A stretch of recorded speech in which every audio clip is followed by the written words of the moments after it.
না করছো? এই যে ডাল দিছি। আরে দেখ কালকে লাউ আনি থইছে। এই লাউ তোর বাবা চিংড়ি আনতে কইছে, দেখি কি মাছ আনেছে। তুই লাউ চিংড়ি ভালোবাসিস? দেখি কি মাছ আনেছে আগে দেখি না।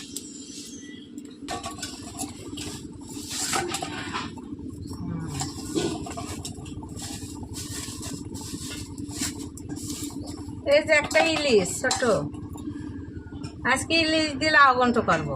ইলিশ দিয়ে আবার লাউ ঘন্ট? হ্যাঁ, ইলিশ দিয়ে লাউ ঘন্ট করবো। ইলিশ আনাছে, ইলিশ দিয়ে লাউ ঘন্ট করবো। মাছটা কুটি নিয়ে আসি আগে।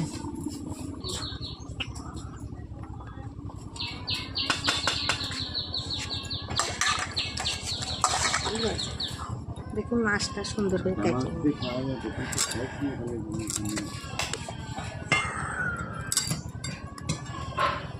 মাছের পাখনাগুলো সুন্দর করে কাটিয়ে নিই।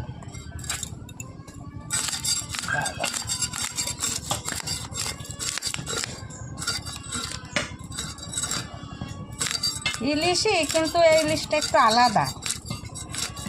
বাবু ঠিকই বলেছে।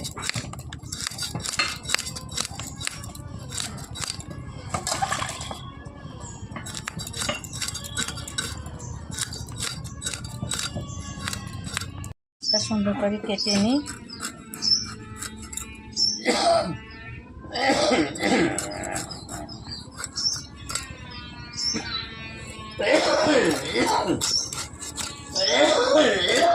ইলিশ মাছ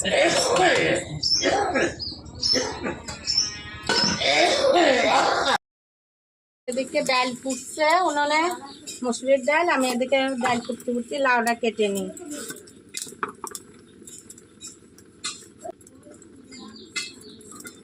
লাউটা সুন্দর করে তুলে নিয়ে ধুয়ে নিই সুন্দর করে। এবার চাকা চাকা করে কেটে নিই। কাঁচানি হয়ে গেছে।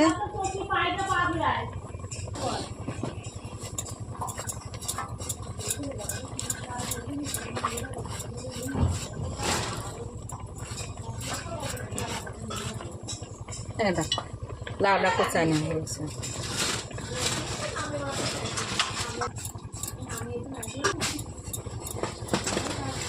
এখন সব লাউগুলোকে আস্তে আস্তে সব লাউগুলোকে আমি সুন্দর করে এইভাবে কেটে নেব। এখন এই লাউ থেকে এটুকুন কেটে নিলাম। এই লাউটুক আমি ডালের ভিতর দেবো। এবার লাউটা কেটে নিই। এবার লাউ ডালি করবো। মসুর ডালে লাউ দেবো। লাউ ডাল কাটা হয়ে গেছে। করে নিয়ে চলে এসছি, খড়িতে রান্না করছি।